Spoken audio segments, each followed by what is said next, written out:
Okay na. This is the review of the Water Lily Pond by Claudie Monet.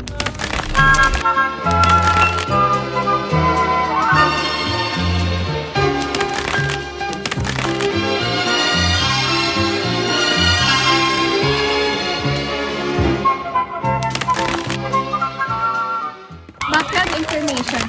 Claudie Monet is a leading figure of the Impressionist movement, painted the Water Lily Pond in 1899. The painting is a part of his famous Water Lily series, inspired by his lush garden and Giverny garden. Monet was fascinated by light, reflection, and nature, which she captured through loose brushstrokes and vibrant colors. This particular artwork features a Japanese bridge arching over a pond filled with floating water lilies, creating a siren and dreamlike atmosphere. These are the positive aspects of the artwork. First is masterful use of color. Monet's blending of greens, blues, and soft pinks create a natural harmony, making the scene feel alive.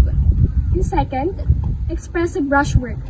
The visible, fluid brushstrokes and add movement in depth, capturing the play of light on the water. In third, tranquil mood.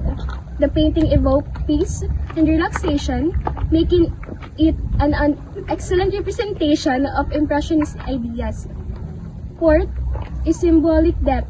Beyond artistic, the artwork reflects Monet's deep connection to nature and his ability to convey emotion through landscape.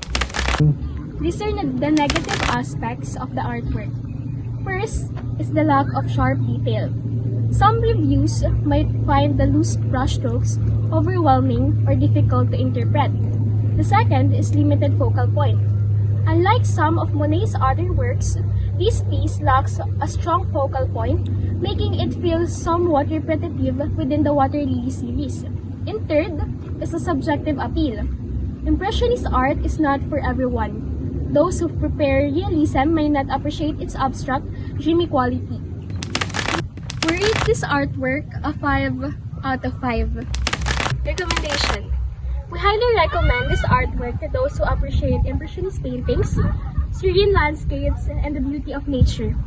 It's a must-see for art enthusiasts and a fantastic introduction to Monet's work for beginners. If you enjoy art that evokes emotion rather than strict realism, this painting is a perfect choice.